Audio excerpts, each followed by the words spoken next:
Patricia Tay. And so would you like to introduce yourself to the assembled crowd? Sure. Hi, I'm Patricia Pizer.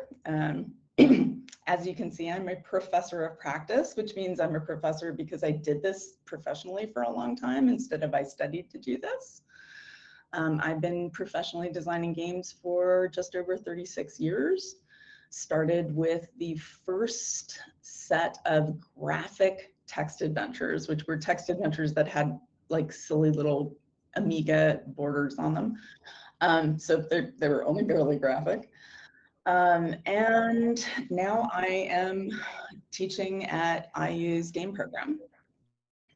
So I understand that most of you are programming engineering types. So I was going to talk about how game designers are, because yeah, I'm pretty sure I know by now. So the idea I was going to go with was, what does game design entail? Because I know that's a really curious question. Also, exactly what does a game designer do? I frequently run into people who have all sorts of ideas of what it is that I do for a living, and they're never right. But let me take a minute to talk about why I'm a game designer. So, of course, you become a game designer for fame and fortune. Just kidding, because it's a tiny fraction that get either.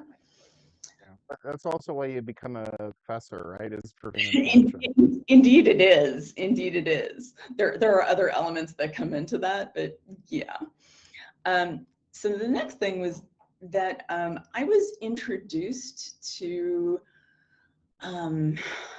Adventure, aka Colossal Cave, on a mainframe the summer that it was introduced. And I suddenly understood at 12, oh, this is what computers are for, because computers were new, nobody had them. The only places you found them were in huge banks and insurance companies doing massive data crunching. So it wasn't something, you know, a middle schooler would really know much about, except, you know, calculators. But it sank into me when I was playing this game, sitting there and reading this line of text and answering it like it was a person, you know, where it's saying to me, oh, there's a mailbox in front of you. And I say, open the mailbox. And it says you find a letter inside, you read the letter. And suddenly I was struck by, whoa, computers can help us tell stories. Because I was very much into books and I was very much into movies. I had just seen Star Wars. I was pretty excited about all of that, but storytelling was really what was at the root of it. And this was a new way to tell stories, which was kind of cool. Also, if you know game designers, they tend to be Renaissance people. They tend to be people with more hobbies than they know what to do with. They tend to have really weird hobbies, like fencing, or have unusual things about their lives. For instance, having a cockatoo. That happens to be my personal peculiarity. I have a cockatoo. You'll hear more about him later. Finally, I was really struck when I first started doing games. I completely lucked into working in games. I was working at a desktop publishing firm and they had me working the self-serve area. So I was like waiting on people and doing photocopies and electronic typesetting for magazine ads. And I met somebody from Infocom, which at the time was one of the hottest game companies in the world. And their games were one of the best around. And I went fangirl, even though fangirls didn't exist yet. And before you know it, he called me and he said, you're not very happy in that job, are you? No, I am not. He said, oh, well, we have an opening for a tester and I think you'd be great. And 3 days later, I was working on games.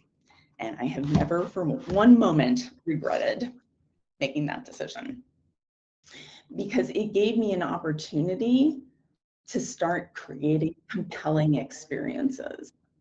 And that's what I loved about Infocom's games, is that they were very compelling. I remember playing them in college where I'm sitting in a keyboard and 6 or 7 of my friends are crowded around me and we're all looking at this tiny screen, watching the story unfold and learning, okay, what hints have we gotten? What leads have we gotten to solving this problem? And that was a pretty cool experience to have had. And then to understand, oh, this is a way of creating those experiences for other people. This is a way for me to create stories for those people to tell. And finally, I use a number of words to make this point. One of them is passion. But I have found that when you use the word passion, people think, oh, yeah, you're so passionate about it that you're going to let people walk all over you, or you will suffer as much as you need to. It's more like when you talk to a writer who says, when you say, well, why do you write? And they say, because I couldn't do anything else. I don't know how, I can't stop myself from writing. And quite honestly, at this point, I can't stop myself from making games. I think about games all the time, and I'm not sure more whether it's I was this way and became a game designer, or I became it's a whole chicken and egg thing, and I don't know that I'm ever going to figure it out. So the reason that Renaissance people end up as game designers is because game design is a multidisciplinary thing, whereas code is relatively straightforward. And I don't mean that in a denigrating way. I just mean it in it's a language and it has rules that you can follow.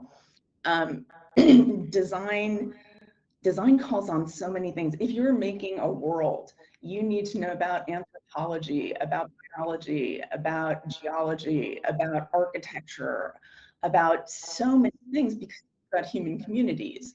And so you need to know about human communities and how they work. Also, games are doing some amazing things. So once upon a time, games learned from other media. So games have been learning from film for a long time, right? Because it's an easy analogy, or from books. But what's really interesting is that now other things are learning from games and using game mechanics to make themselves more sticky, compelling, etc. Because you've all heard about gamification, and it is definitely a thing that happens. It's not something I love. However, if it's being done in the right way, it can be amazing. For instance, Duolingo, language learning app, uses a ton of game mechanics to get people using it as part of their daily rituals, which is a very sticky thing with games. If you can get somebody who logs in every day to your game for whatever period of time, that's perfect. Like, it doesn't get better than that. I mean, you can have them log in multiple times, but once a day, that is pretty good. And like Duolingo has over 500 million users. They're doing something right, obviously, right? They're providing game-like experiences while people are learning. And honestly, one of the things games do best is teach people. So it is a natural pairing, and I wish them well, because I think they're doing an amazing job. So I'm going to tell one brief story. I was in Costa Rica just before Y2K. You may have heard about it or read about it. And I was in Costa Rica because I figured, well, if everything went to hell every place else in the world, I'd be fine because I was in the jungle, wouldn't matter. As it turned out, I was staying at this volcanologist's lodge that was designed to study a volcano, Mount Arenal, just outside of San Jose. And the lodge is about 1.5 kilometers from the volcano, and the volcano is exactly what you picture in your head when somebody says volcano, like perfect cone shape, a little dribble of red down the side, a little bit of smoke. It's very predictable. They've been studying it for decades. And this place that I was staying had seismographs that the volcanologists used to use to check out the volcano issues. So my husband went to go help somebody walking across the lava field, and I said, "Oh, I want to go see the seismographs before it's dark." And I crossed over the bridge that was suspended 150 feet above the jungle floor, and went over to the other building and checked out the seismographs. I thought it was really cool. And I came out, and dusk had fallen, and now the torches at the ends of the bridge were lit. So I walk across this rope bridge 150 feet over the jungle floor with these torches, and I sit down on this ledge, and I'm just trying to memorize every possible detail that I can about this place, because this is an amazing experience. And if I can absorb it and memorize it, I can create it for someone else. So my husband comes around the corner, he says, "Oh, there you are." I was like, shh, okay, sit down, look at this, think about it, listen to it, smell it, feel it, imagine this in a game. And he looked at me and he said, "Patricia, this is the real world. This isn't a game." And I realized at that moment in time that we clearly didn't understand one another at a very deep level, because if he didn't understand why I thought it would be really cool to have in a game, then he probably didn't understand who I really was. So that goes under Crusade. It is part of who I am. It is part of what I do. So there you have it. So what is a game designer? When I tell people I'm a game designer, first thing they say is, "Oh, you write code." And I politely tell them, "No, I do not write code." And then they say, "Oh, so you're an artist." And I politely tell them that I'm not an artist either. What I generally am resorting to is saying that if I were making a television show or a movie instead of a video game, I would be the writer and probably the director, and frequently the holder of the vision of what was being made. That is traditional game designer. And you're going to find out as I'm talking about this, being a game designer has changed a lot in a relatively short period of time. It's kind of insane, actually. When I started out, nobody studied to be a game designer because there wasn't a job title of game designer. That was not something that existed. There was no idea when I was going to college that you would become a game developer. It wasn't. That wasn't a thing. So yeah, being a writer, having a good grasp of literature and things like that was a good preparation for going into game design. My background is in my majors as an undergrad were English and philosophy, and then I have a master's degree in public relations, which has nothing to do with anything except that I have really learned how to write. So back in the day, a game designer was a rock star. They did everything. They wrote code, they wrote stories, they wrote characters, they made up game mechanics. They did it all. It was one source kind of situation. It's not like that anymore. For no other reason really than that nobody could possibly manage to do all of it on their own if they're making a big title. Yes, of course you can make a small game and put it out on your own or with a group of 2 or 3 people. But if you're looking for a game that's going to be wide-reaching and significant, it's not the kind of thing that 1 or 2 of you can pull off anymore. So it's definitely changed a lot. So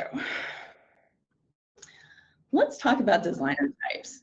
So when I started, once they broke into, oh, these are the designers and these are these other people, then it was just designers. But it's evolved into so many different things that it's probably the largest section of this talk is just going over the different types of designers. Because designers sound so generic. and simple and straightforward, but it's not. So, types of game design. World building. This is one of the ones I think of first, because when you start designing a game, that's kind of where you begin, is having an idea about the world. Admittedly, a lot of games have an idea because of a mechanic kernel that someone comes up with and thinks, oh, we could build a game around this and it would be really interesting and fun and fascinating. But that is not necessarily all there is to it. As you're thinking about your game, you think about, what is that world about? How does that world work? Is it a comfortable world? Is it a dark and dreary world? Is it a happy, cheery world? And that will make a lot of decisions for you in terms of what you decide to do with it, because you can't kind of change horses midstream there.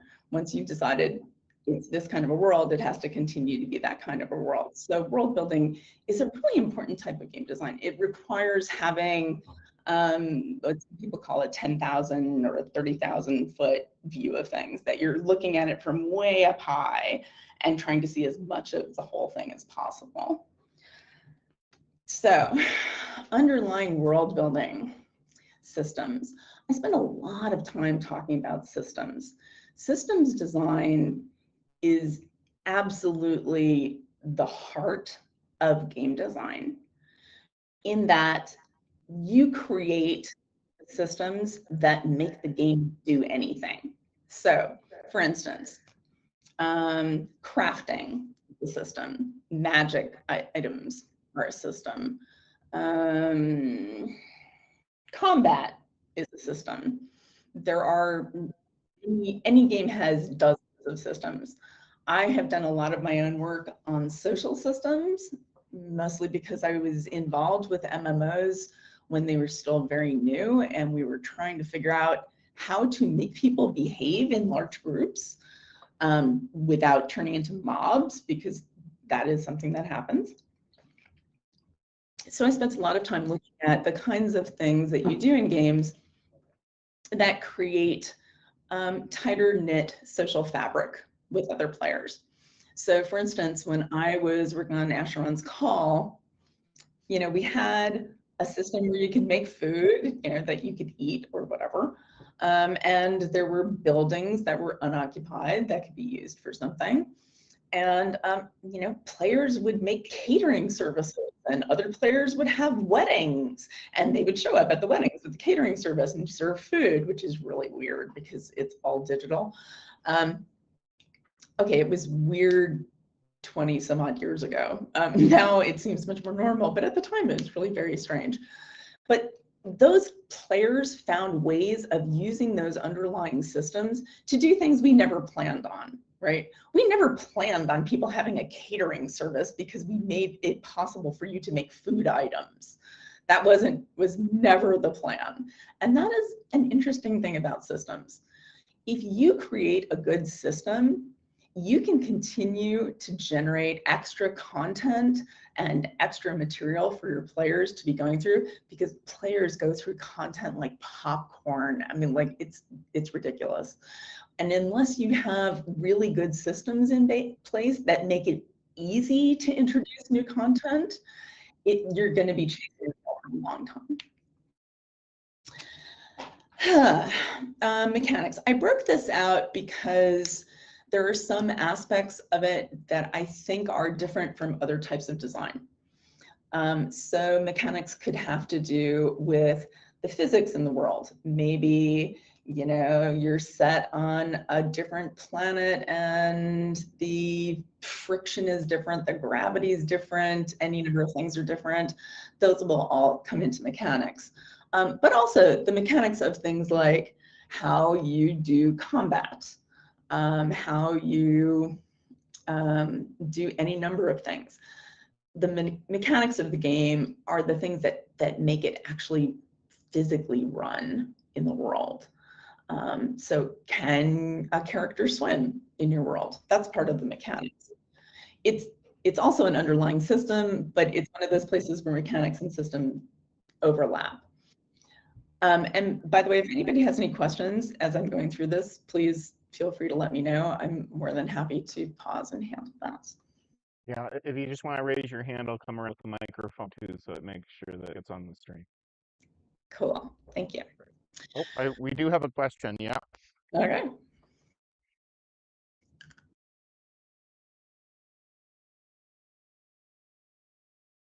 Oh, so we're just seeing the title slide presently. Are you still on Really? the title slide, or yeah? Oh, wow, that is, okay. So you should have, Oh, there we go. Yep, it's there changing we go. now. Yeah, so yeah, these are the ones that you should have been seeing while I was talking earlier. We're almost there. Okay. Wow. Thanks for letting me know because it looked fine from here.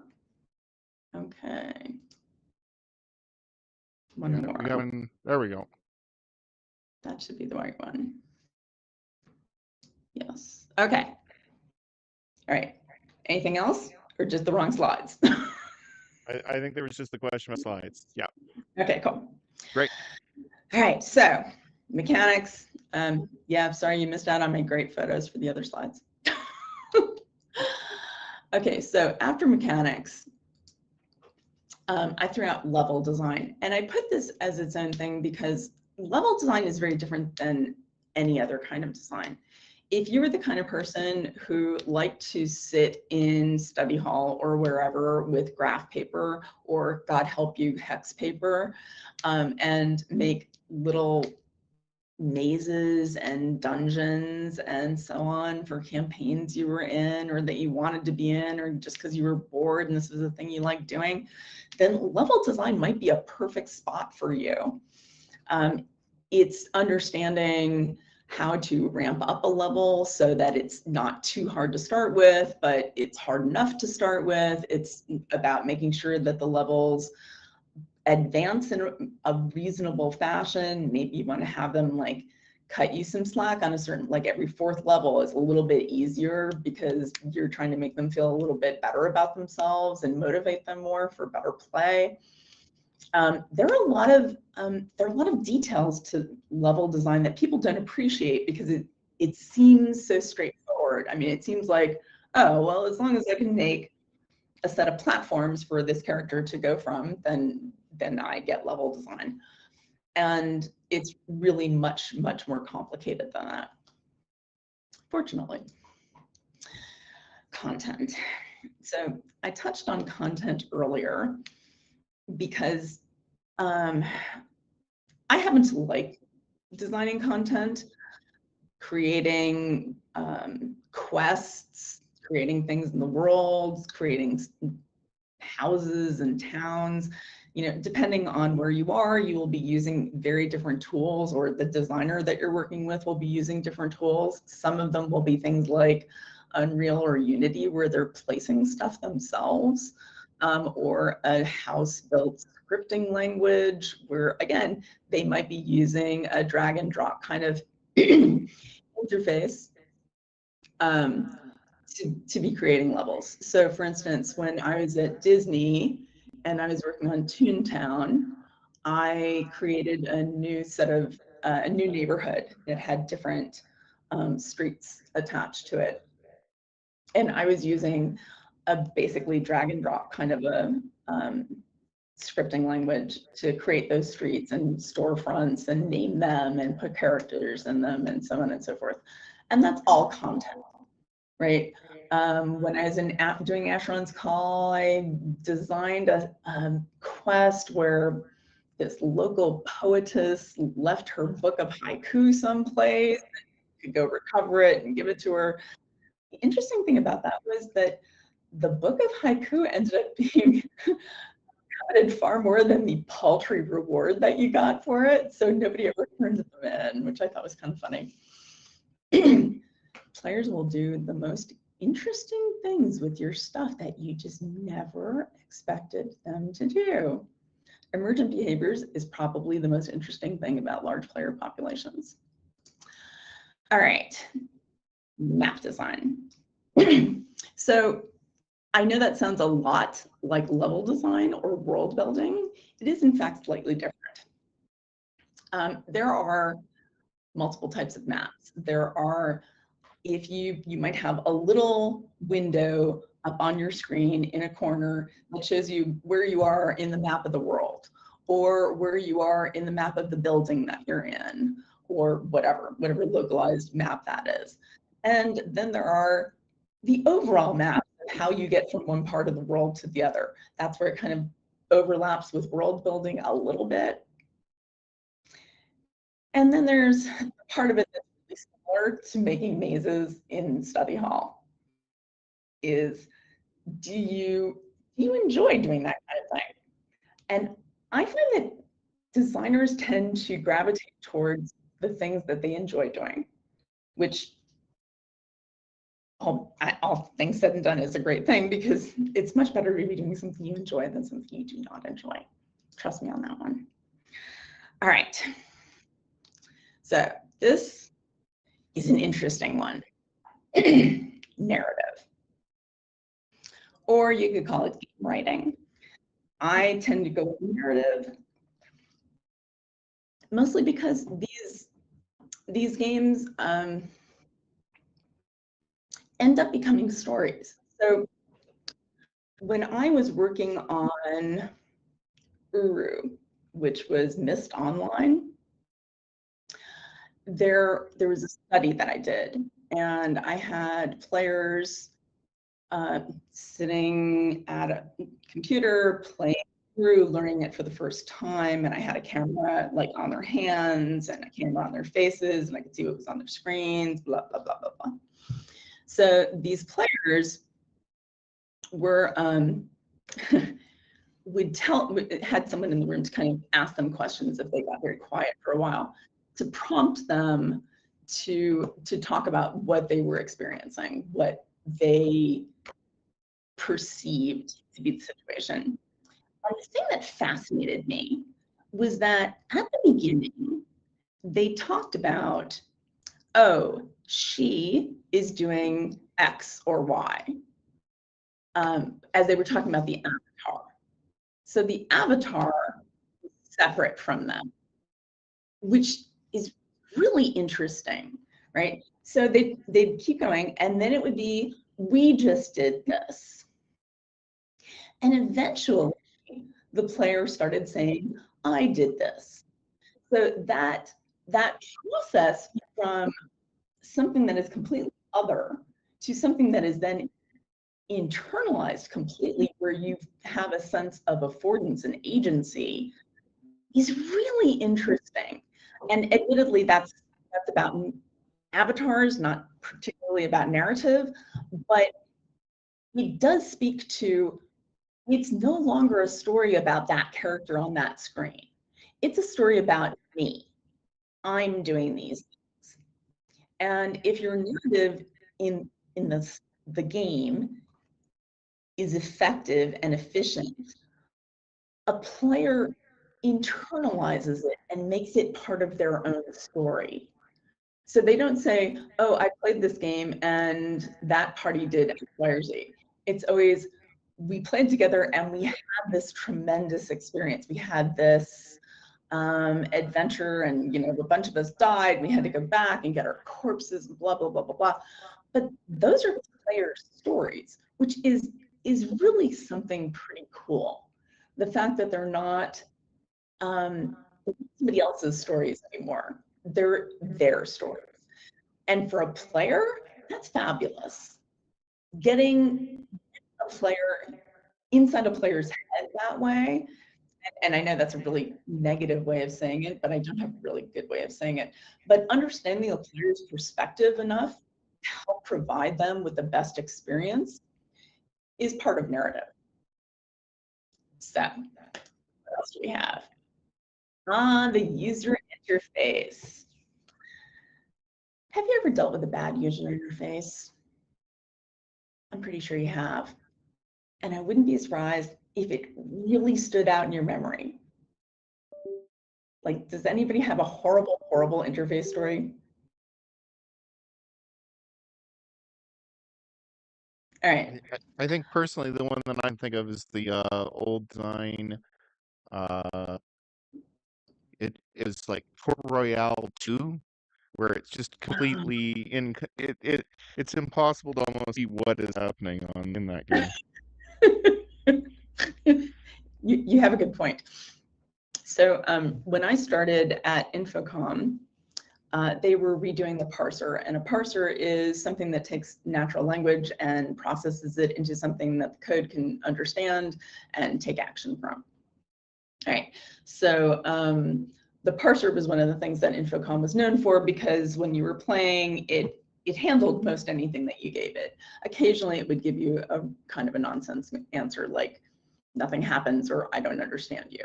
So this was kind of like Zork, like you Yes, say, okay, I'm going to go up.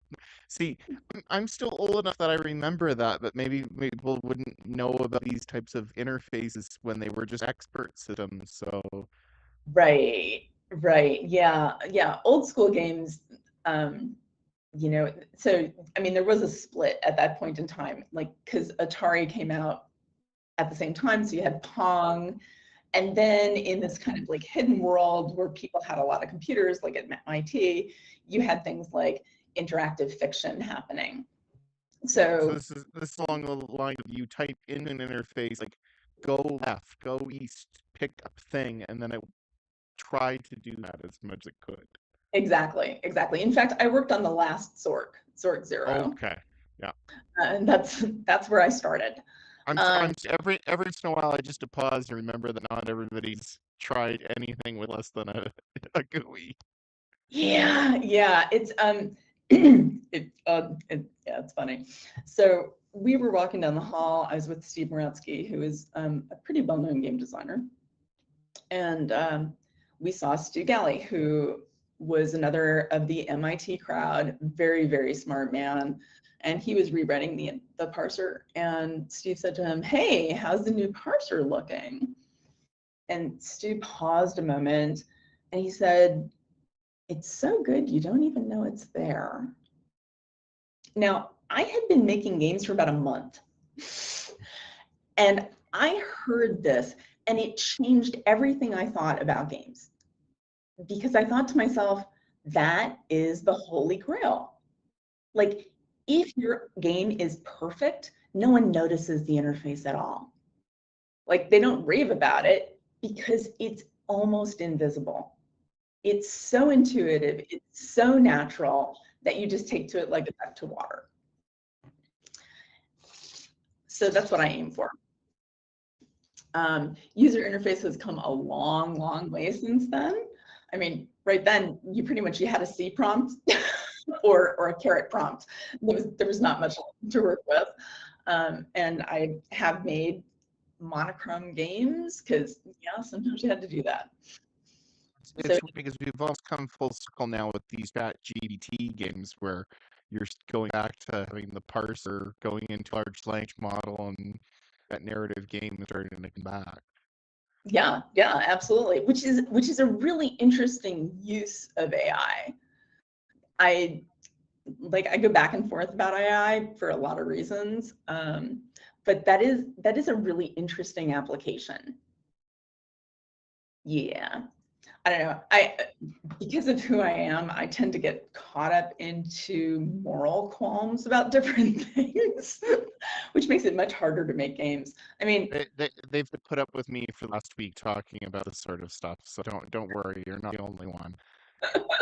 I mean, a number of my friends and I work really hard at figuring out, okay, what are the stickiest things that you can possibly do with a game? What can you do with a game to make it so they're like crack hose coming to visit you, that they will not let go of your game?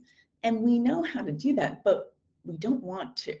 You know, it's like, that is knowledge that nobody should really have, but it's you know, it's kind of like the Manhattan Project. Somebody had to do it so that we could understand how to avoid it. It is definitely a situation where knowledge can go horribly, horribly awry. But that's why we talk about ethics and morals when we're making games, which I got to tell you, is not going to come from your corporate overlords. It will come from your peers, hopefully.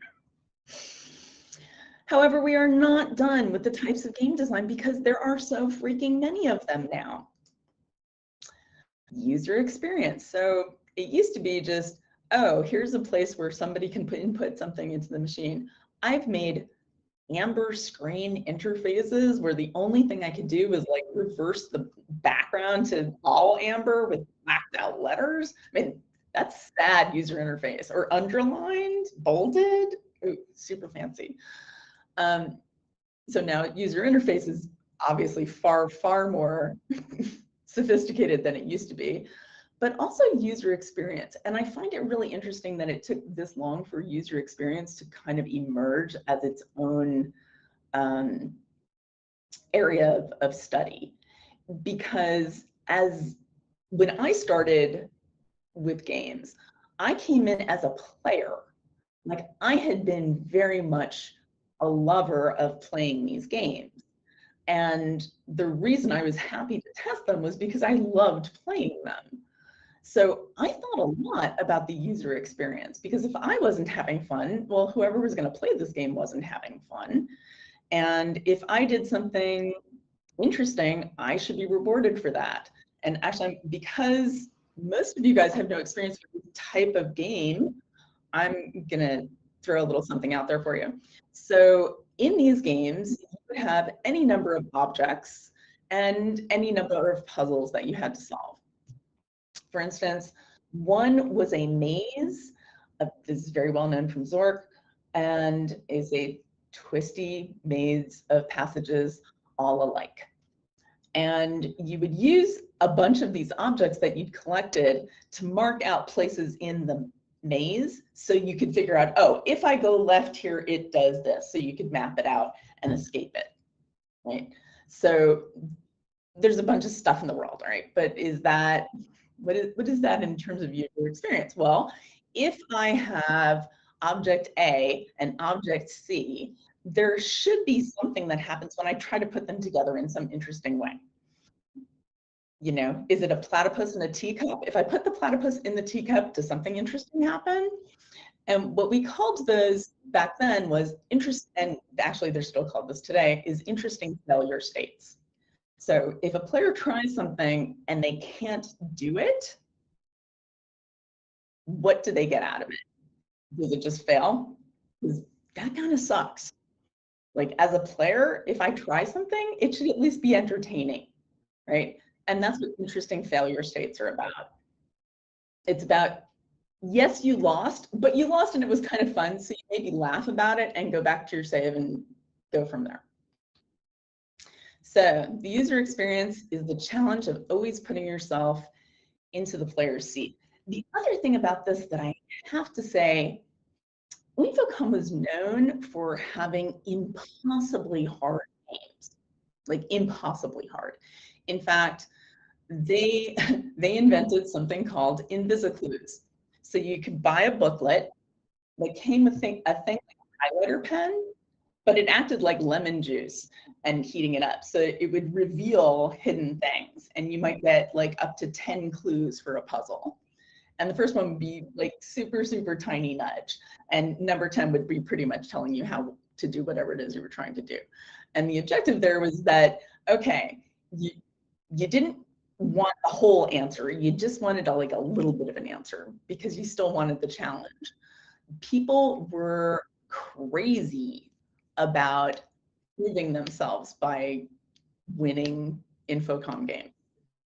Like, I think we'd see the same thing now with like escape rooms, right? Where people are like, I'm gonna do this escape room, but I don't want any clues. Let's not use any of the clues. right. It's exactly the same. Like for years and years, whether or not you were able to get the Babel fish in Hitchhiker's Guide to the Galaxy, like, separated people. Like, oh, I got it, I did not.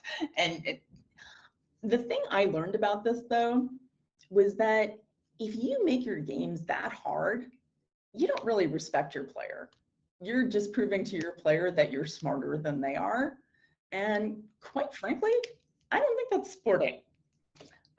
So even though I learned at InfoComm to make incredibly hard games and make people work really hard at it, it is not how I believe games should be made. So we learn as we go. All right. Next. Okay, so I put this up here, audio design. Ordinarily, there are audio people, and this falls under audio, but there are times where an audio design does come into game design. For instance, if you are particularly trying to create an emotion, you know, like you need the sound of a young child crying someplace to motivate people to go help them, something like that. It could be as complicated as being able to track something down by how loud it is. I mean, there are ways that you can use audio in game design, though you're going to have to work with the audio people to make that happen. And, you know, then again, every now and then you get more involved in audio design than you planned on. I worked on a game called Sinistar Unleashed, which was a 3D remake of a classic arcade game, like an 80s arcade game that was very well known at the time. And our remake, being 3D, had space aliens. This is the only shooter I've ever made. And so you killed the space aliens, and when the space aliens died, they screamed horribly. But we needed horrible screams. So I ended up getting drafted into making the sounds of screams for this thing. So one of my fabulous audio credits is doing the death screams of space monsters. And this is how game designers are. You just never know what the hell you're going to do. All right, so last but not least is visual design. Usually this is under art. When I am explaining something in design to someone, I will frequently give them exactly the same prompts that I would give an AI to generate that same image. I would say, oh, I need it to be, you know, a red-hatted Celtic druid who has a thing with birds. Yeah, that's what I, you know, in the style of this artist. So it really is a lot like ChatGPT or another, or Midjourney or whatever, although usually they get the number of fingers down pretty well. I'm sorry, were you going to say something? No. Okay. So I have tried to describe things to artists, and I actually find that AI might be a really handy tool for shortcutting that particular process. But there is nothing ever that makes using generated art better than using human beings to make art. There is a difference. That's just my professional opinion. Last but not least, because I felt this had to be added here, we have AR and VR.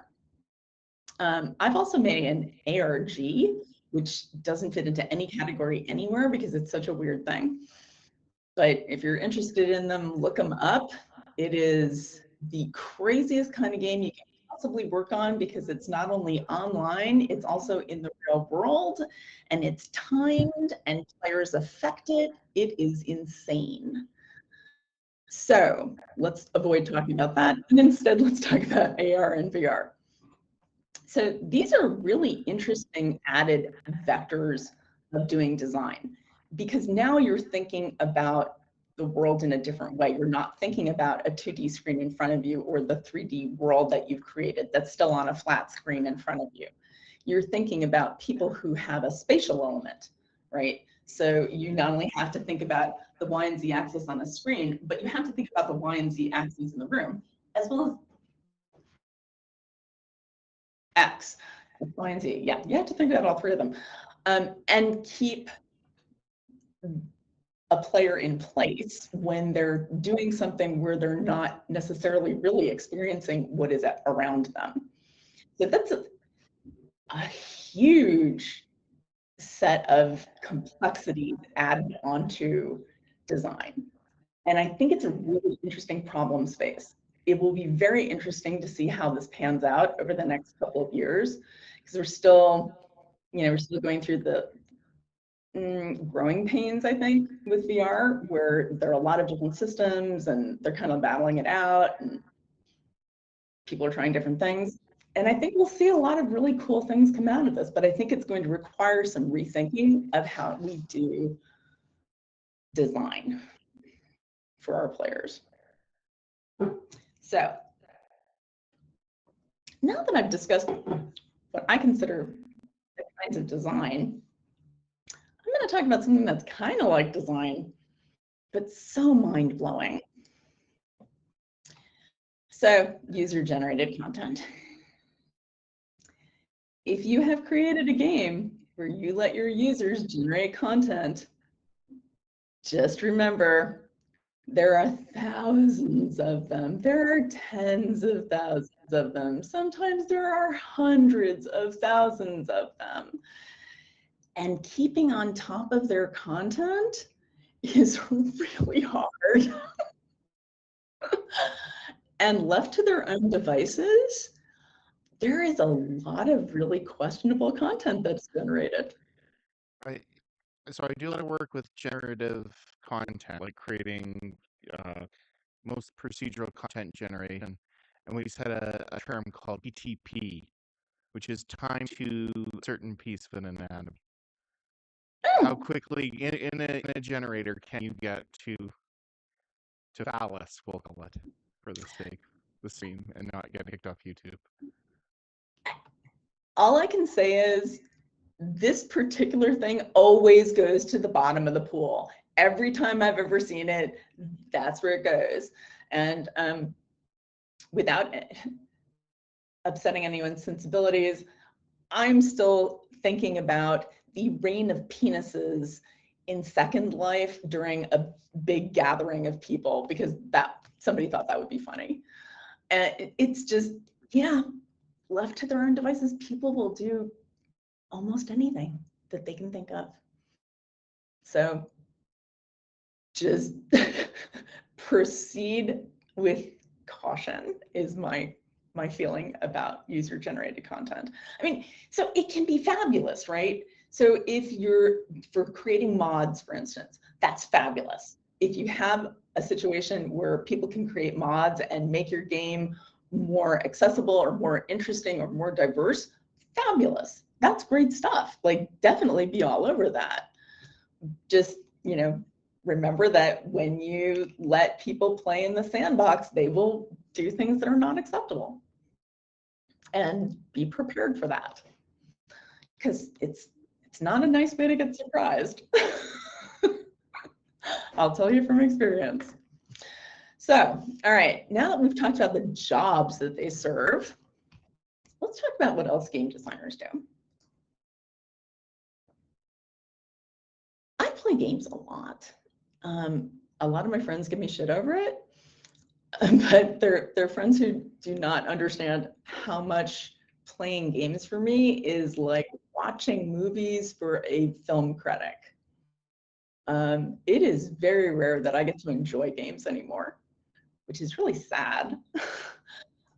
When I do, it's fabulous, and it tells me, oh wow, somebody really went next level with this game, because I am really enjoying it. So if you are going to be making games, you got to play games. And this doesn't just apply to game designers. I apply it to game designers specifically because it's a way for them to look outside of their own backyard.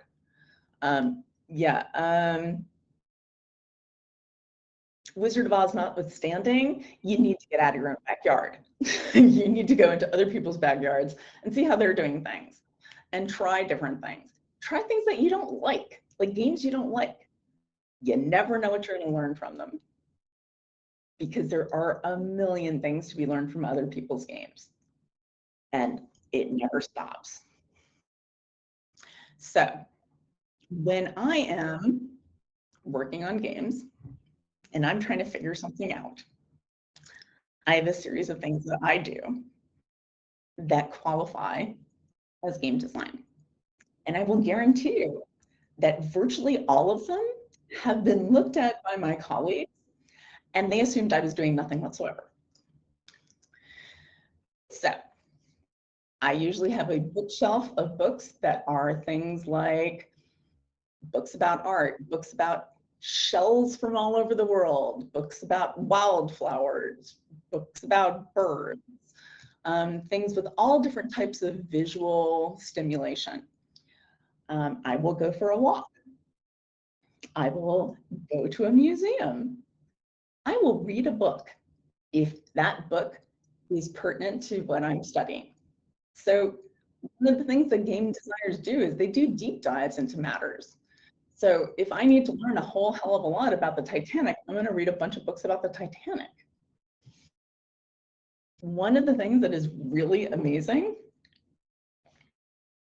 is that you can go to a play or a comedy show or see live music, and it will jar your brain. Whatever it is that you had working on in the back of your head, it will help it come to fruition.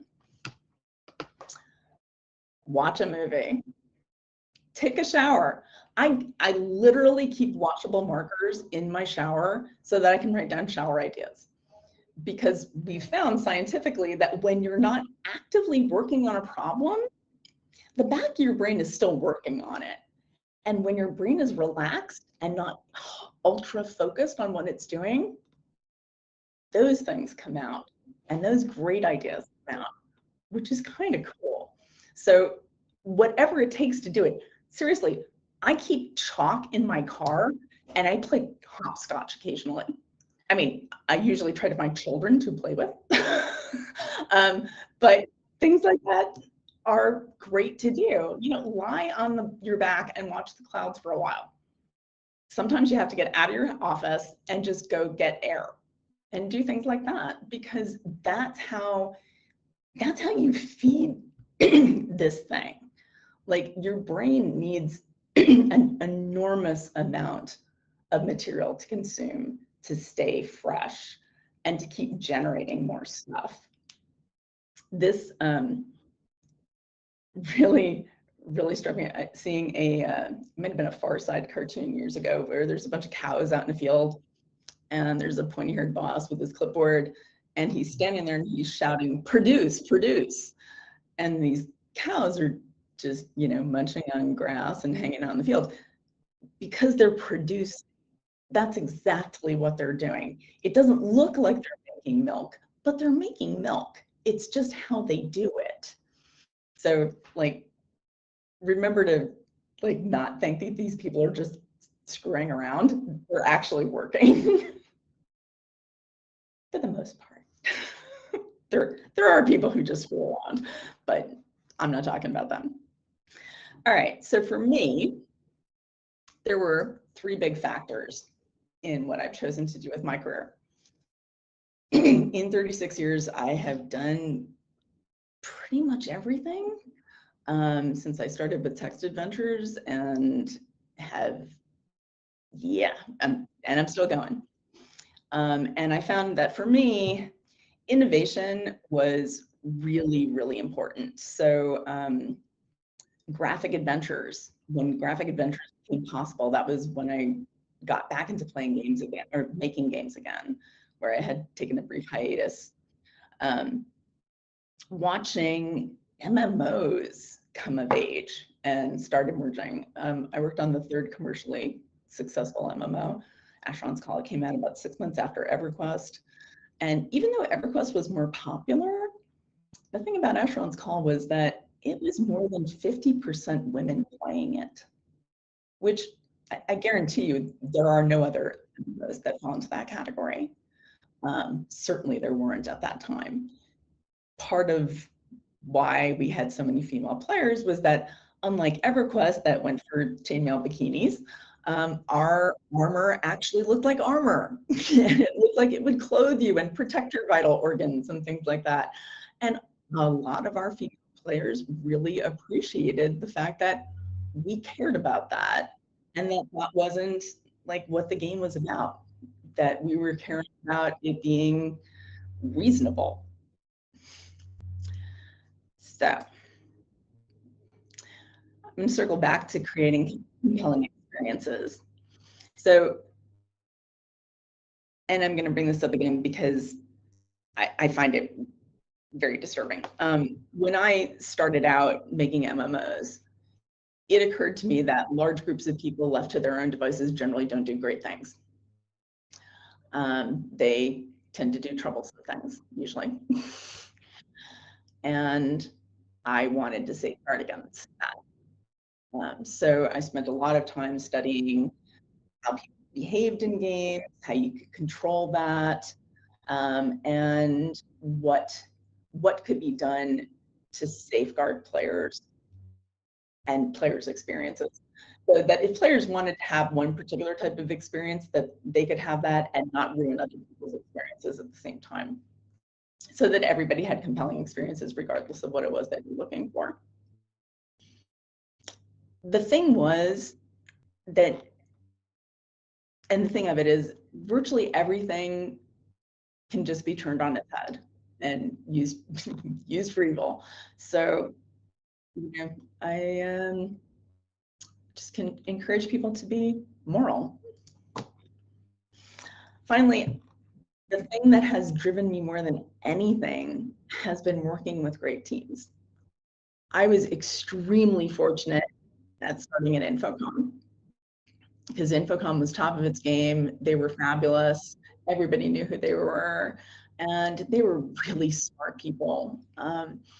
And I have found that there's an expression that you may have heard, which is that A players hire A players, B players hire C players. So A players are people at the top of their game, and they hire other A players because they bring out the best in one another. And then you know that if this is your area and that's their area is covered, because that's what they do, and that's what they're good at. In contrast, B players feel threatened, so they hire people who are not as good as they are. And then it just gets more diluted. You know? And those are not great teams. Sadly, you don't always have control over that. If you happen to be the manager and you're hiring, you have a lot of control over that. And those are my favorite teams, that I didn't just walk into an amazing company. But if you find a great team of people to work with, do it. Even if it means giving up something else, it's well worth it. All right. As I can't see in the room, I have no idea whatsoever of the demographic balance here. So I'm going to bring up something that I just feel the need to bring up because somebody has to. So being a woman in the games industry since the 80s, it reminds me a lot of this poor woman standing out in the desert with 2 ostrich feathers and most of the dress. Like, yeah, that's pretty much how it was. I mean, so Infocom was different. All the devs were men, but there were a lot of men who were working on things on the games. And then from there on out, I was frequently, I wasn't just in the minority. I mean, sometimes I was ridiculously in the minority, the worst disparity being 32 guys and me. Which I'll tell you, that's a challenge. That is really a challenge. So I just persevered because I knew that I wanted to do this, and so I did whatever I had to, which involved a couple of things.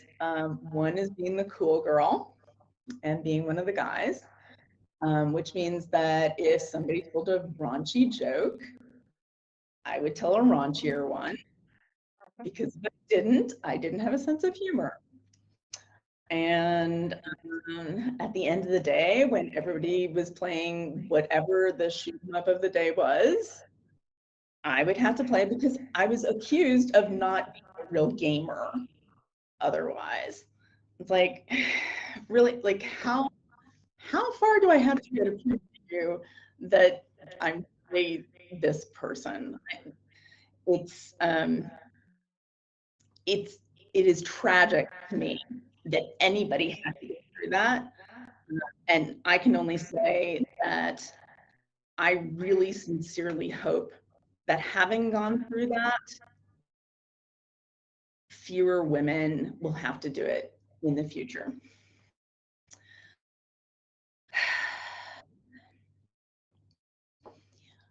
The women It's gotten better overall. Sorry? It seems like it's been better overall from what like discussion it's been, but still now needs to be, yeah. It so there is still a huge disparity. Yeah. And it's part of the reason that I like being really vocal, because we need vocal women in this industry to get out there and show that there are women in this industry, right? Because otherwise it doesn't happen, right? Like going into teaching, for me, this is a big deal because I can teach young women that, yes, you can do this. And I can teach young men that you should have these women here because you know what? If you all are the same, your games are boring. Yeah. Really boring. If you're all the same, how do you come up with new ideas? How do you look outside of things? How do you change perspective? You can't. So yeah, if your team is one flavor, that's the only flavor you're ever going to produce. So my teams have always been super diverse, whether that was gender or background, whether it's socioeconomic or learning, whatever it was. You know, diverse teams make great games. So I will stop complaining about being a woman in this industry back then, because I'm still here and I'm still making games. So I did take a road less traveled. I was originally interested in puzzles and adventure games. I was huge into puzzles when I was a kid. It was really a big deal for me. And you know, whether they were jigsaw puzzles or other kinds of puzzles, book puzzles, things like that, whatever it was, always very much into it, which is why adventure games were so appealing to me in the beginning, because they were just puzzle games with good story attached to them. The graphics drove a lot of what I worked on from that point forward, because as graphics became possible, I mean, like I was in the first generation where they were at all possible, like, and they were pixelated borders. I mean, that's not really graphics by our standards. So there's a lot that goes on there. All right. After that, I started really getting into players and networks. When you're making an MMO and you have 100,000 simultaneous players, you're talking about something very, very different than one or two people sitting hot seat at a computer at a desk, right? You're talking about people who can work together, who can figure things out together. Let me assure you, however big your team is, you're going to have a lot more players than your team has. And if it took you guys 10 months to build something, with 10,000 of them, it will not take them any time at all to find the problem. So that, yeah, go ahead. I'm sorry, Gavin, did you have something you wanted to say?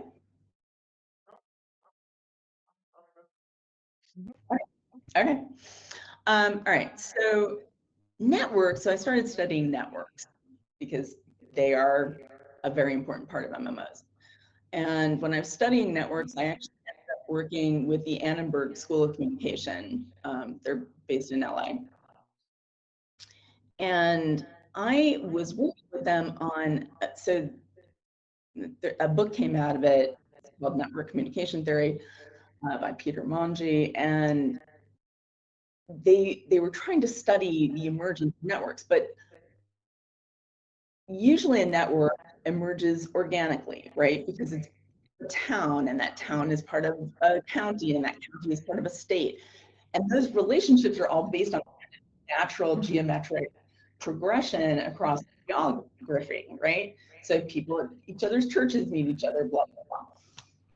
But those allowed them to study the formation of a network from zero, right? From ground point one, and then watch it bloom and see how it worked. So they learned a lot about networks and how they work.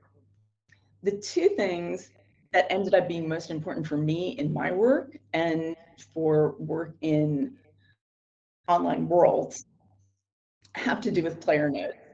So in a network, you have a node that's got a couple of other connections, and another node over here that has a few connections, and then you might have a node that has a whole bunch of connections, and that's a central node, right?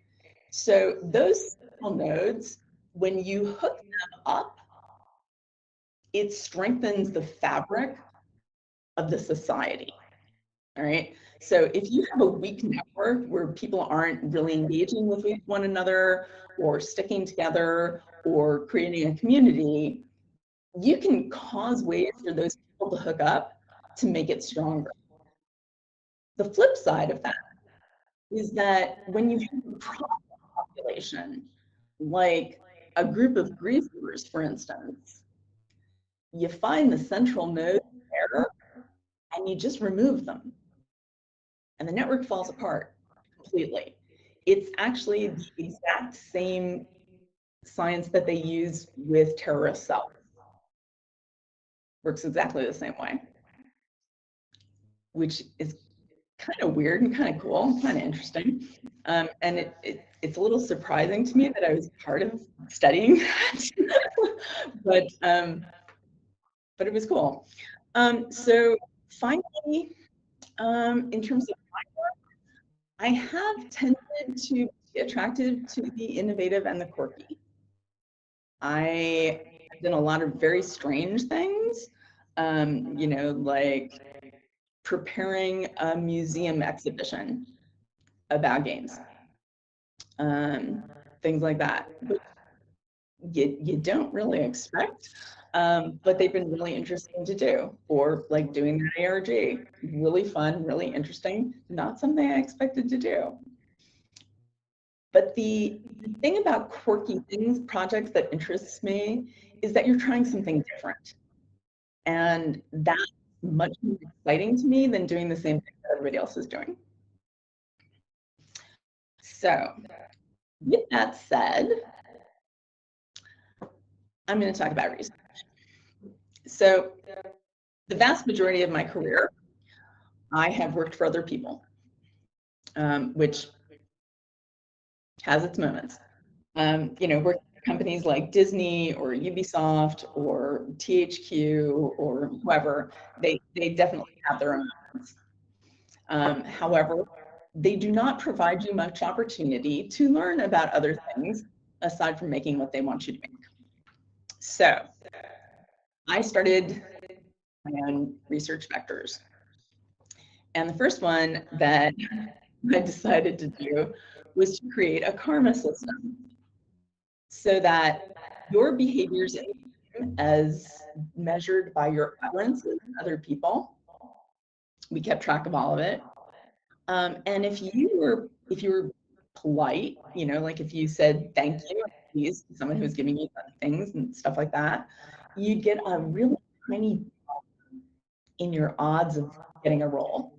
So we just improved your luck a little bit, just a little bit, not enough to notice, just a tiny bit. And if you kept doing this, your luck would get better and better. Eventually, if your luck got high enough, you would get a halo. We never explained this to users why it was happening, which amuses me no end. Luckily, it was a user base of about 1,000 people, but we did find that people acted more kindly toward one another as a result of this. Is really strange when it was never explained. It's just when it had this awesome aura effect. So if I was nice to someone, for the next 15 minutes in that area, people were nicer to each other. So it spreads, which is crazy. Also, we found things like on Thursday evenings, people are incredibly generous. They give away all sorts of things. And my personal theory is that on Friday, it's gonna be Friday, so you're in a good mood. Sunday nights, people are super stingy and super rude. And I kind of think it's probably due to Mondays, but I haven't had a chance to do more research on this yet. I will. The other thing that I've done a lot of is data mining. If you are a game designer and you're not, if you're a game designer and you're not paying attention to the data that's being generated by your system, you're missing out on a huge opportunity to learn about what your players are doing. I was able to take the Toontown subscriptions, and by exploiting something that already existed there and just giving people an incentive to use it, I tripled the length of subscriptions from 3 months to 9 months average for a subscriber, which, you know, as a personal gain, I don't care, but like Disney was really, really happy with that. The companies dig that kind of thing. As I mentioned, networks have been very important. And one thing I did not mention about networks, though I will come back to it later, is that weak ties are really important. So like this little guy who's off on his own can actually be really, really valuable to you. All right, and the other thing that I've done in my past is doing a study for the National Science Foundation. This was really interesting. It was a a lifestyle platform, so that if you, for people with chronic diseases, so you could log in and play games that just like games you normally play, except that they were designed in such a way as to help you about things that you needed to change in your lifestyle to deal with your chronic illness. So like for our first target was type 2 diabetes. And in the work that we did with the National Science Foundation, we interviewed a whole bunch of pharmaceutical people, insurance people, and game people, and basically found out that the pharmaceutical companies have zero interest because they're not in the health business, they're in the sickness business. Actually had a guy say that. Wow, okay, good to know, thanks. So I've learned a lot in different sorts of studies. My current research, okay, and if you didn't think it already, this is where you're gonna think it, which is that I'm a crazy person. My current research vectors are involving parrots and tablets or phones.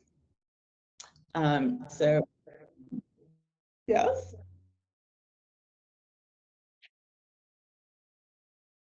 Did you have something to say? I was laughing. I don't know if I got picked up on my device. Like, yeah, So I have had a Goffin's cockatoo for 30 years. And if you're a game designer for 36 years and you have a companion for 30 years, those things end up coming together. So he and I have been playing games since he was really little. Shortly after I got him, I met him like when he was 6 weeks old, but when I got him home a few months later, I was playing tug of war with him because that seemed like a perfectly normal game to be playing with a pet. And he played for about 15 seconds and then grabbed the rope with his foot and bit my hand to make me let go. And I realized, oh, okay, you work by different rules than I do. that's interesting. And over the years, he and I have developed a bunch of games that we play together. Probably the most important one is the stick game. So I give him a stick, and there's that scene in Indiana Jones where the guy comes out with the scimitar and he does like the whole set of moves with the scimitar, and Indy's like, oh, screw this, and shoots him. Okay, so Buster, my bird, does the whole scimitar thing, and he will have it go under his wing and around his neck and down his tail and so on and so forth. And we play to 7 points. He knows the system, he knows the scoring, and his job is to drop it and fake me out so it hits the ground, and my job is to catch it. So I didn't really think that much about this game. I mean, it's just a thing we would do together. But I came home from work one day, and it was one of those really long days where you get home and all you want to do is sit on the couch and do nothing. But I saw him and I realized, oh, he's been by himself all day, and that kind of sucks, and I feel really bad about that. So I was like, okay, fine, I'll play the game. So I'm playing the game, and of course I have no energy, so I'm not really playing the game. I'm kind of half-heartedly playing the game. And suddenly it's 6-0. And I'm thinking to myself, hallelujah, I'm almost done. I could stop playing the game and I won't feel guilty. So I hand him the stick and I tell him, okay, it's 6-0, game point. And he takes the stick and starts to do something with it, and it essentially fell into my open hand. Now, I was so distracted at the time that nothing else occurred to me aside from, oh, I have it in my hand. I have a point. Hooray, I'm not completely out of this. I'm not going to lose by a mile. At least I'm still in it. Okay, fine. So I said, okay, 6-1, game point. And he took the stick and he made 2 moves with it, and then it basically fell into my hand. And that's when I realized that he understood something about games that most game designers do not understand. And that is, if your player is not having a good time, they will stop playing. He wanted to keep playing, so he made sure that I was also involved in wanting to keep playing. He also understood rubber banding, which is crazy, because he understood that losing by a mile sucks, and that he didn't want me to feel like I lost that badly. Now, you're going to think I'm attributing all sorts of things to him, but I've seen this behavior enough that I've learned from it.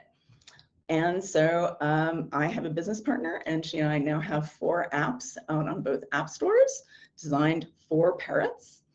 And we have beta testers. And yes, I know it's really crazy, but it's kind of interesting. And the idea behind it is that these parrots, captive parrots, get bored really, really easily. And so they end up mutilating themselves. And if I can find a way to keep that from happening, that would be great.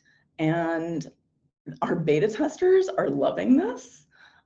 So I'm pretty excited about it, despite how weird it sounds.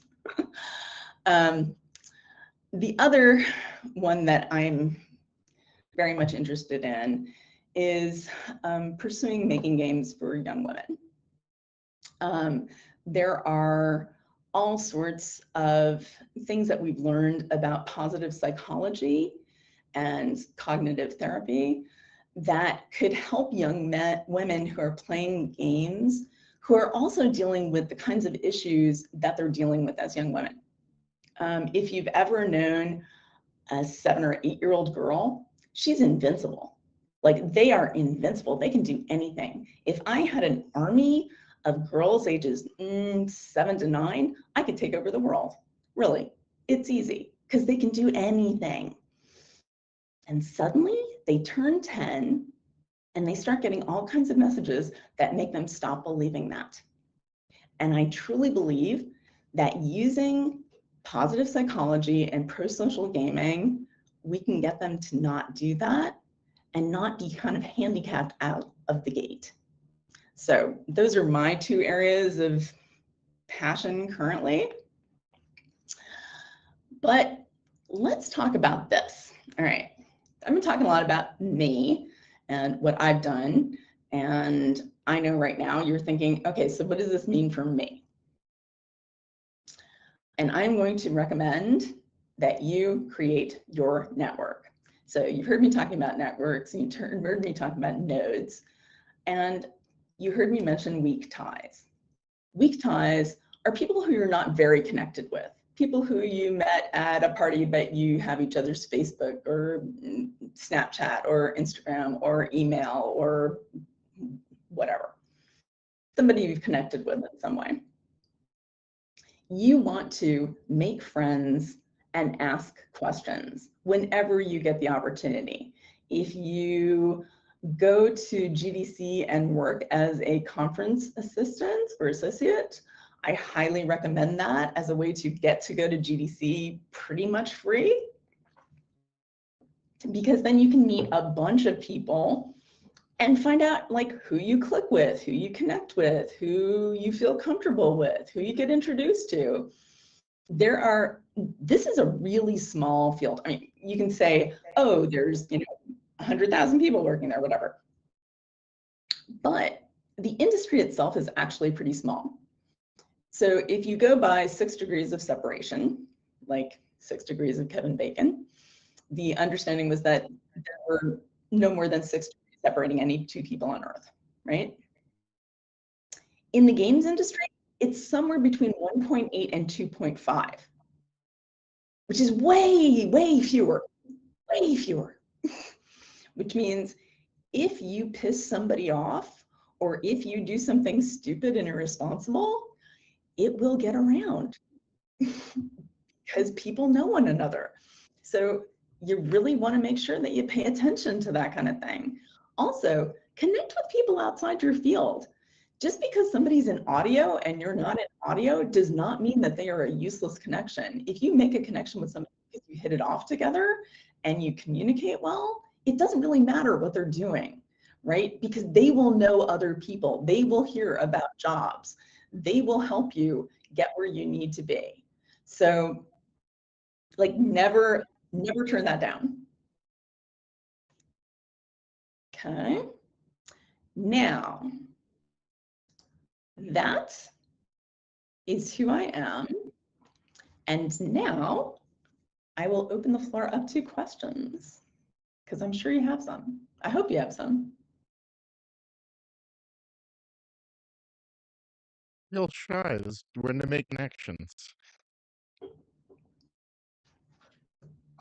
You mentioned you were researching something about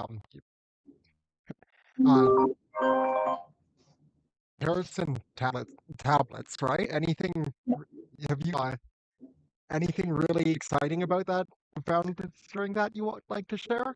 Well, it's actually it's been kind of fun. I can show you. This is weird. I haven't tried this before. So I will put this up so you can see my camera. Okay.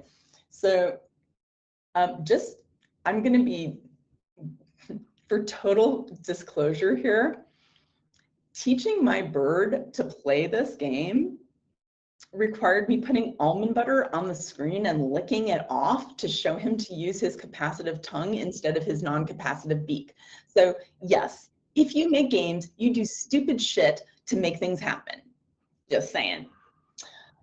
And you don't always admit it in public, but apparently that's how I am. So this game is called Nutcracker. And what the bird is supposed to do is to tap with their tongue, and it shows you. So there are reasons that it is the way it is, and I'm going to put it down because it's a pain in the ass to hold. You'll notice that it's photorealistic. We use actual photos of nuts. So you have pictures of the nuts as a whole, and then you have, after you've tapped on it and it tells you the name, you have a picture of it opened up. And this is a super simple app to just get birds to be comfortable with touching the tablet with their tongues and having something interesting happen. I mean, there's the added vocabulary and association piece of it. This is really weird because I'm in this strange juncture between animal behavior and games. I think I made the first avian ludologist, if we can go with that. But it's all of our games are all of the pieces that we've designed so far, and I don't think we're calling them games at this point. They're just digital experiences. are meant as kind of onboarding things to get birds accustomed to that interaction. So most parrots, no, I'll talk about parrots for a second. Okay, so if you've looked at a bird in the wild, you'll notice that they have 3 toes in the front and 1 in the back. Like if you've seen a chicken, they have very distinctive looking feet. Parrots are not like that. Their feet are completely different, which I know sounds really stupid and like, why am I talking about this? But I have a surprise for you. All right. You know how we are about this opposable thumb thing? Like we are so proud of this opposable thumb. And then we say, oh yeah, we got 2 of those. Okay. Parrots have 2 forward-facing toes and 2 backward-facing toes. So they got 4 of these. 4. Right? And watching one of these guys fashion a tool to solve a puzzle to within 2 millimeters of accuracy, measuring it by eye, makes you think, huh, you're pretty damn smart, aren't you? So we are trying to give them experiences that help them have other ways of entertaining themselves. One of our testers has a parrotlet, which is like a really tiny parrot. And he just loves these things. He goes over and like he asks for them, and then he'll sit there and he'll bring them up, and some of them are artwork, and he'll sit there and he'll just look at the artwork for a while. Or he'll set up a band and listen to it playing music and just appreciating it, which is not something that you would have ever expected.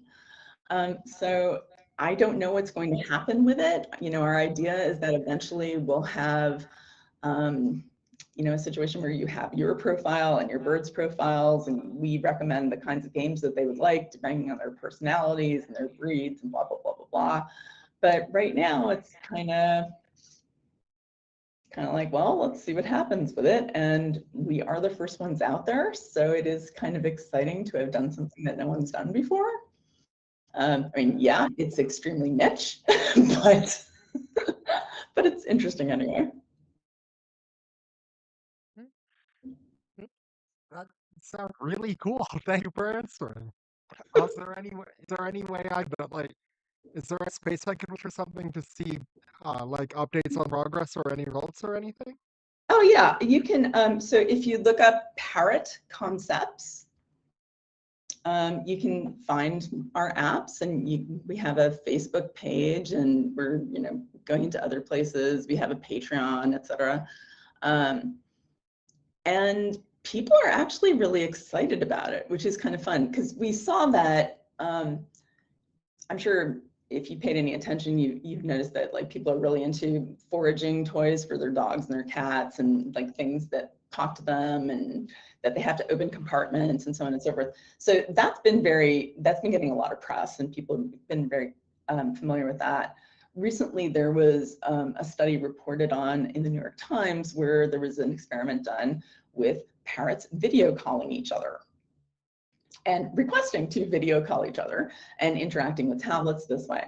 So what we're envisioning is a whole nother way for them to entertain themselves and also have experiences with human beings. And it's not just parrots, like it could be generalized to all sorts of other captive animals. I mean, we're thinking about birds because we have birds that we deal with and we understand the problems that they're facing.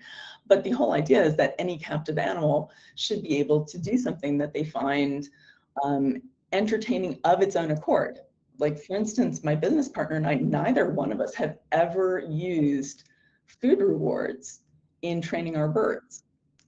Honestly, it just never occurred to me because I wasn't an animal behaviorist, right? So the first trick I ever taught Buster was to roll over like a dog, which is absolutely adorable and kind of hilarious. But why did I teach him to roll over like a dog? Well, because I wanted a dog. So I taught him to roll over like a dog, but I never said, oh, here's a sunflower seed or here's a nut for doing that. I just praised him, right? And I give him scritches and tell him how wonderful he was and so on and so forth. And that's how he's done all of the things he's ever done. So there's a lot to be learned in terms of animal cognition and what are the possibilities here? Like, does it have to be this way that we've thought it has all this time, where you just have to reward them with food to get them to do things that they wouldn't necessarily do? Or can you make the experience intrinsically rewarding enough that they don't need that? So that's the very long story about why I'm making a game for parents. Okay. Is there any other questions? Oh, or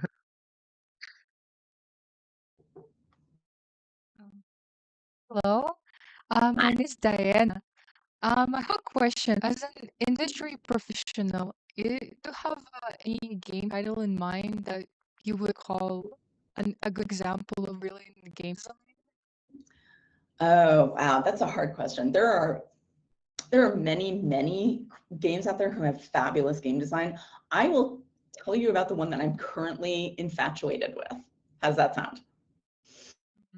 So a few months, so I spent a lot of time working on social systems for MMOs and figuring out, oh, what do we need to do to keep people socially engaged and so on and so forth. So I had an upcoming talk that I was going to do, and I was like, oh, well, I'll just do it on social systems because it's something I'm comfortable with and I can do that. And a friend of mine said, oh, you need to play this game. Okay, fine. So I started playing this game, and I'm playing for a couple of days, and I thought to myself, why does she have me playing this game? She knows I'm talking about social systems, which are inherently a multiplayer situation. And then I thought, oh, maybe you have to get to a certain level, and like once you hit a certain level, it opens up into the network and you play with other people. No, that is not the case. That is not how it worked. What ended up happening was that the game actually has a social system built into a single player game. The game is called Wild Flowers. That's WYLDE, Flowers. And it's available on the Nintendo Switch, or I believe it's also available on Zoom, maybe? Yeah, a couple of others. The thing about it is, so it is not a super high budget game. So you're not going to look at it and say, oh, wow, these graphics are amazing. However, within less than a week of playing this game, it had me weeping, like weeping, serious tears flowing down my face kind of weeping. Now, I realize that doesn't sound like a great endorsement for a game. However, the fact that it was able to engage me at a deep emotional level that quickly says a lot about how it was designed, right? So like one of the first things that you encounter when you come to the island, so you've come to an island, your life turned to shit, you know, you lost your fiance, you lost your job, and you're here to take care of your grandmother. So you show up and the mayor says, oh, we play a little game here. When you're new to the island, you have to go introduce yourself to everybody. So, I mean, that seems innocuous enough, and it seems a good way to get to know people or what the situation is. The thing about it that's sneaky is that every time you go and meet somebody, it sets a base value for your relationship with them. So it sets a certain value of how close you are or not, right? And as you continue to interact with each of those characters throughout the game, it builds or decrements that strength of tie. Right? So there are some characters in this game that you can date or marry or whatever, and it's completely LGBTQ plus friendly. Their main character is female, but their preferences are unclear. It's done very generically, which I think is beautiful. There are plenty of other non-traditional relationships and with other people in the game. And I'm very impressed with the fact that cozy gaming is actually finally starting to like come of its own.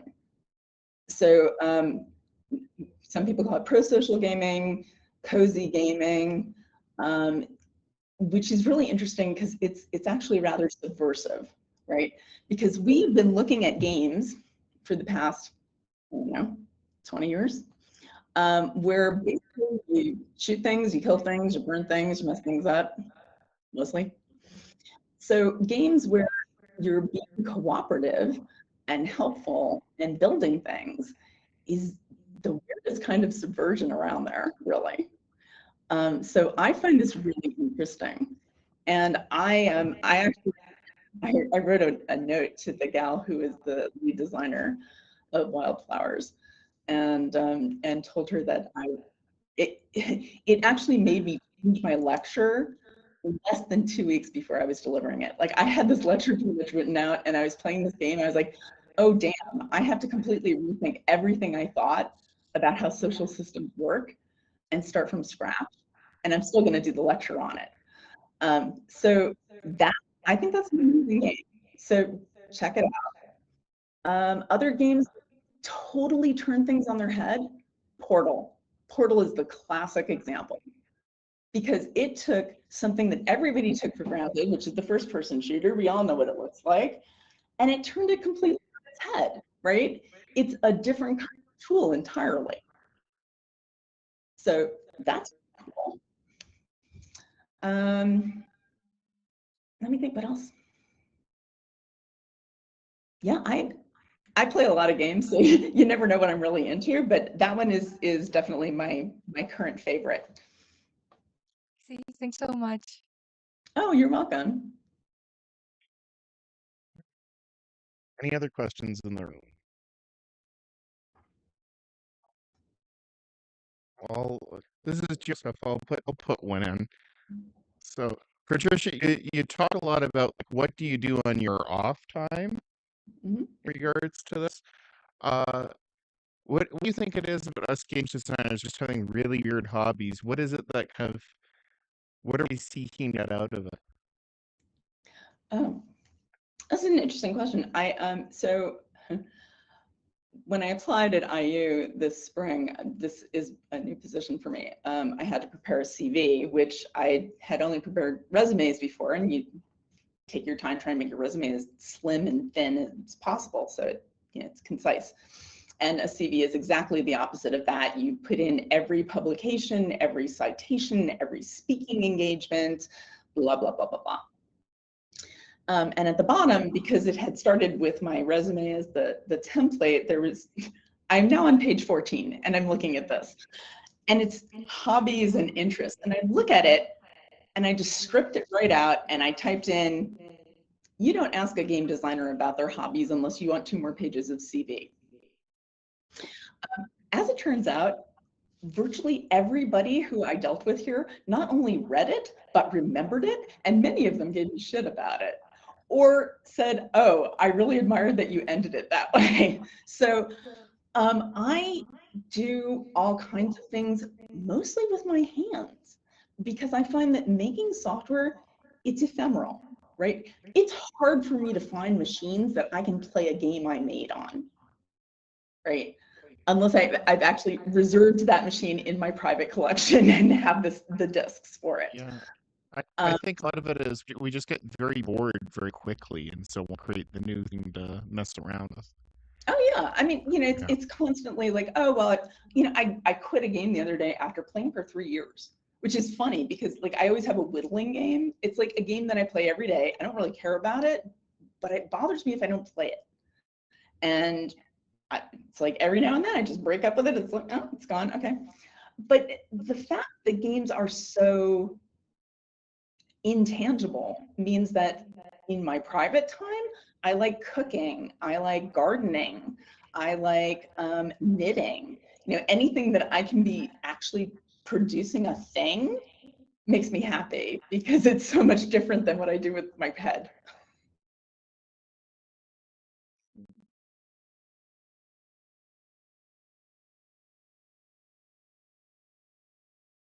You don't get a question? No? They're being shy today. Well, it does happen. And quite frankly, my throat is starting to give out. Well, with that, Patricia, and I guess we'll naturally end the session. Thank you ever so much for joining us. Oh, you're so welcome. In here, and I know, hopefully we'll be able to get you over to Kamloops at some point. To the actual. Well, if any of you are going to PAX, West in next month, I will be there. Okay. So if you're going to PAX, then we will see you at GDC in coming years. Know that we're sending a student group down there. So Well, have them look for me.